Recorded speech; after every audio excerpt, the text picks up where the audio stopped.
ಎಲ್ರಿಗೂ ನಮಸ್ಕಾರ. ನಾನು ಚೆನ್ನಾಗಿದ್ದೀನಿ, ನೀವೆಲ್ಲರೂ ಚೆನ್ನಾಗಿದ್ದೀರಾ ಅಂತ ತಿಳ್ಕೊಂಡಿದ್ದೀನಿ. ಯಾರೆಲ್ಲ ನನ್ನ ಚಾನಲ್ ನೋಡ್ತಿದ್ದೀರಾ ದಯವಿಟ್ಟು ಸಬ್ಸ್ಕ್ರೈಬ್ ಮಾಡಿ, ಒಂದು ಲೈಕ್ ಕೊಡಿ. ಬನ್ನಿ ಇವತ್ತಿನ ಬ್ಲಾಗ್ ಸ್ಟಾರ್ಟ್ ಮಾಡೋಣ.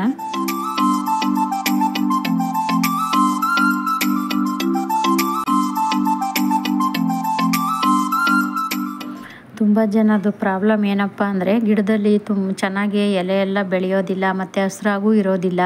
ಒಂದು ಗಿಡದಲ್ಲಿ ಗ್ರೀನ್ ಇತ್ತು ಅಂದರೆ ಮತ್ತೆ ಇನ್ನೊಂದು ಅದೇ ಪಕ್ಕದಲ್ಲಿ ವೈಟ್ ಆಗಿರುತ್ತೆ, ಮತ್ತು ಒಣಗ್ತಾ ಇರುತ್ತೆ, ಮತ್ತು ಯೆಲ್ಲೋ ಕಲರು ಸಹ ಆಗಿರುತ್ತೆ. ಗಿಡದಲ್ಲಿ ಈ ಥರ ಸಮಸ್ಯೆಗಳಿದ್ದಾಗ ನಾವು ಈ ಥರ ಫರ್ಟಿಲೈಸರ್ ಎಲ್ಲನೂ ಕೊಟ್ಟರೆ ತುಂಬ ಚೆನ್ನಾಗಿ ಗಿಡನೂ ಸಹ ಹೆಲ್ದಿಯಾಗಿರುತ್ತೆ.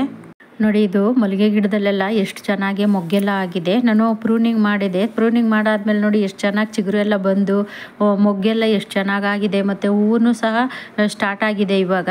ಅದಕ್ಕೆ ನಾನು ಯಾವ ಥರ ಫರ್ಟಿಲೈಸರ್ನ ಕೊಡ್ತೀನಿ ಅಂತ ನೋಡೋಣ ಬನ್ನಿ. ಈಗ ಸಾಮಾನ್ಯವಾಗಿ ಕಲ್ಲಂಗಡಿ ಹಣ್ಣು ಸೀಸನ್ನು, ನಾವು ಮನೆಗೆ ತರ್ತೀವಿ ಹಣ್ಣು ತಿನ್ನೋದಕ್ಕೆ ಅಂತಲೇ ತಂದೆ ತರ್ತೀವಿ. ಇವಾಗ ಅದನ್ನು ನಾವು ಹಣ್ಣು ತಿಂದಾದ್ಮೇಲೆ ಸಿಪ್ಪೆ ಬಿಸಾಕೋ ಬದಲು ನಾವು ಈ ಥರ ಗಿಡಕ್ಕೆ ಉಪಯೋಗಿಸಿದ್ರೆ ಗಿಡಗಳು ಚೆನ್ನಾಗಿರುತ್ತೆ. ನೋಡಿ, ಅದನ್ನು ನಾನು ಸಣ್ಣ ಸಣ್ಣದಾಗಿ ಪೀಸ್ ಮಾಡಿ ಇಟ್ಕೊಂಡಿದ್ದೀನಿ. ಪೀಸ್ ಮಾಡಿಕೊಂಡು ನಾನು ಒಂದು ಮಿಕ್ಸಿ ಜಾರ್ಗೆ ಹಾಕ್ಕೊಂಡು ಇದನ್ನು ರುಬ್ಕೊತಾ ಇದ್ದೀನಿ. ನುಣ್ಣಗೆ ನಾವು ಪೇಸ್ಟ್ ಥರ ರುಬ್ಕೋಬೇಕು ಇದನ್ನು. ಈ ಕಲ್ಲಂಗಡಿ ಹಣ್ಣು ಸಿಪ್ಪೆಯಲ್ಲಿ ನೈಟ್ರೋಜನ್ ಜಾಸ್ತಿ ಇರುತ್ತೆ, ಹಾಗೆ ನೀರಿನ ಅಂಶನೂ ಸಹ ಜಾಸ್ತಿ ಇರುತ್ತೆ. ನೋಡಿ, ನಾನು ಅದನ್ನೆಲ್ಲನೂ ರುಬ್ಕೊಂಡಿದ್ದೀನಿ. ರುಬ್ಬಿದ ಮೇಲೆ ನಾನು ಇವಾಗ ಇದಕ್ಕೆ ಅಕ್ಕಿ ತೊಳೆದು ನೀರು ತಗೊಂಡಿದ್ದೀನಿ. ನೀವು ಅಕ್ಕಿ ತೊಳೆದ ನೀರಲ್ಲಿ ಮಿಕ್ಸ್ ಮಾಡಾದ್ರೂ ಹಾಕೋಬೋದು, ಇಲ್ಲ ಹಂಗೇನೆ ಪ್ಲೈನ್ ನೀರು ತಗೊಂಡು ಪ್ಲೈನ್ ನೀರಲ್ಲಿ ಮಿಕ್ಸ್ ಮಾಡಿನೂ ಸಹ ಹಾಕೋಬಹುದು.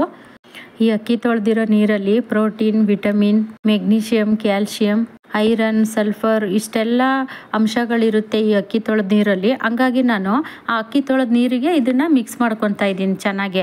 ಇಲ್ಲ ನೀವು ಪ್ಲೈನ್ ನೀರಲ್ಲಿ ಮಿಕ್ಸ್ ಮಾಡಿನೂ ಸಹ ಹಾಕೋಬೋದು, ಇಲ್ಲ ನೀವು ಅಕ್ಕಿ ತೊಳೆದಿರೋ ನೀರಲ್ಲೂ ಹಾಕೋಬೋದು. ನಾನು ಅಂದರೆ ಅಕ್ಕಿ ತೊಳೆದಿದ್ದ ನೀರೆಲ್ಲನೂ ಸ್ಟೋರ್ ಮಾಡಿ ಇಟ್ಟಿದ್ದೆ.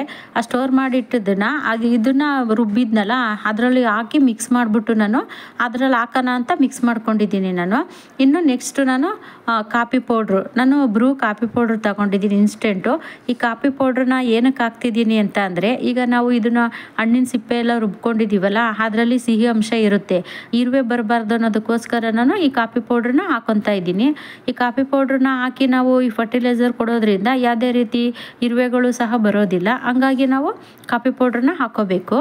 ನೋಡಿ, ನಾನು ಆ ಕಾಫಿ ಪೌಡ್ರೆಲ್ಲನೂ ಹಾಕಾದ್ಮೇಲೆ ಚೆನ್ನಾಗೆ ಮಿಕ್ಸ್ ಮಾಡ್ತಾ ಇದ್ದೀನಿ. ಈ ನಾವು ರುಬ್ಬಿದ್ವಲ್ಲ ಕಲ್ಲಂಗಡಿ ಹಣ್ಣಿನ ಸಿಪ್ಪೆ ಎಲ್ಲನೂ ಆ ಪೇಸ್ಟು ಮತ್ತು ಕಾಫಿ ಪೌಡ್ರು ಇದೆಲ್ಲ ಚೆನ್ನಾಗೆ ಮಿಕ್ಸ್ ಆಗಬೇಕು. ಮಿಕ್ಸ್ ಆದಮೇಲೆ ನಾನು ಅದಕ್ಕೆ ಇನ್ನೂ ಒಂದು ಸ್ವಲ್ಪ ನೀರನ್ನ ಸೇರಿಸ್ತಾ ಇದ್ದೀನಿ. ಯಾಕೆ ಅಂತಂದರೆ ಎಲ್ಲ ಗಿಡಗಳಿಗೂ ಬೇಕಲ್ಲ. ನನ್ನ ಹತ್ರ ಗಿಡಗಳು ಜಾಸ್ತಿ ಇದೆ ನನ್ನ ಗಾರ್ಡನಲ್ಲಿ, ಹಂಗಾಗಿ ಎಲ್ಲ ಗಿಡಗಳಿಗೂ ಬೇಕು ಅಂದ್ಬಿಟ್ಟು ನಾನು ಇನ್ನೂ ಒಂದು ಸ್ವಲ್ಪ ನೀರನ್ನ ಅದಕ್ಕೆ ಸೇರಿಸ್ತಾ ಇದ್ದೀನಿ. ಆ ದೊಡ್ಡ ಬಕೆಟು ಹಂಗೇ ಎತ್ಕೊಂಡು ಹೋಗೋಕ್ಕಾಗೋದಿಲ್ಲ ಅಲ್ಲಿ ಗಿಡದ ಹತ್ರಕ್ಕೆ ಅಂದ್ಬಿಟ್ಟು ನಾನು ಇನ್ನೊಂದು ಚಿಕ್ಕ ಬಕೆಟಿಗೆ ಹಾಕ್ಕೊತಾ ಇದ್ದೀನಿ. ಆ ಚಿಕ್ಕ ಬಕೆಟಿಗೆ ಹಾಕ್ಕೊಂಡು ಅದರಲ್ಲಿ ತಗೊಂಡೋಗಿ ನಾನು ಗಿಡಗಳಿಗೆ ಹಾಕ್ತೀನಿ. ಈ ಥರ ಮಾಡೋದ್ರಿಂದ ಗಿಡದಲ್ಲಿ ಚೆನ್ನಾಗಿ ಹೂವು ಸಹ ಬರುತ್ತೆ. ಅಂದರೆ ನಾವು ಬರೀ ಹೂವಿನ ಗಿಡಕ್ಕೆ ಅಂತ ಇಲ್ಲ, ಹಣ್ಣು, ತರಕಾರಿ, ಹೂವಿನ ಗಿಡ ಪ್ರತಿಯೊಂದು ಗಿಡಕ್ಕೂ ಹಾಕೋಬೋದು. ಅದರಲ್ಲೂ ಈ ಬೇಸಿಗೆ ಟೈಮಲ್ಲಿ ನಾವು ಈ ಥರ ಎಲ್ಲ ಗಿಡಗಳಿಗೂ ಲಿಕ್ವಿಡ್ ಮಾಡಿ ಕೊಡೋದ್ರಿಂದ ಗಿಡಗಳು ಚೆನ್ನಾಗೂ ಇರುತ್ತೆ ಮತ್ತು ಹೆಲ್ದಿಯಾಗಿರುತ್ತೆ. ತರಕಾರಿ, ಹೂವು ಎಲ್ಲ ನಮಗೆ ಹೆಚ್ಚಾಗೂ ಸಹ ಸಿಗುತ್ತೆ. ನೋಡಿ, ನಾನು ಎಲ್ಲ ಗಿಡಗಳಿಗೂ ಹಾಕ್ತಾಯಿದ್ದೀನಿ. ಮಲ್ಲಿಗೆ ಗಿಡಕ್ಕೆ ಮತ್ತು ಕನಕಾಂಬರ, ದಾಸವಾಳ ಎಲ್ಲ ಪ್ರತಿಯೊಂದು ಗಿಡಕ್ಕೂ ಹಾಕ್ತಾಯಿದ್ದೀನಿ. ನಾವು ಇಂಥದ್ದೇ ಗಿಡ ಅಂತ ಏನೂ ಇಲ್ಲ, ಎಲ್ಲ ಗಿಡಗಳಿಗೂ ಕೊಟ್ಕೋಬೋದು. ಯಾಕೆಂದರೆ ಇವಾಗ ಬೇಸಿಗೆ ಆಗಿರೋ ಕಾರಣ ನಾವು ಎಲ್ಲ ಗಿಡಗಳಿಗೂ ಲಿಕ್ವಿಡನ್ನ ನಾವು ಕೊಡ್ಬೋದು. ನೋಡಿ, ನಾನು ಎಲ್ಲ ಗಿಡಗಳಿಗೂ ಕೊಡ್ತಾ ಇದ್ದೀನಿ.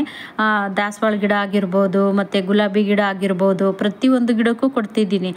ಮಲ್ಲಿಗೆ ಗಿಡ ಮತ್ತು ಕರಿಬೇವಿನ ಗಿಡ ಯಾವ ಗಿಡ ಇರುತ್ತೆ ಎಲ್ಲ ಗಿಡಗಳಿಗೂ ಕೊಟ್ಕೋಬೋದು. ಈಗ ನಾವು ಇದೊಂದೇ ಗಿಡಕ್ಕೆ ಕೊಡಬೇಕು ಅನ್ನೋ ಥರ ಏನೂ ಇರೋದಿಲ್ಲ.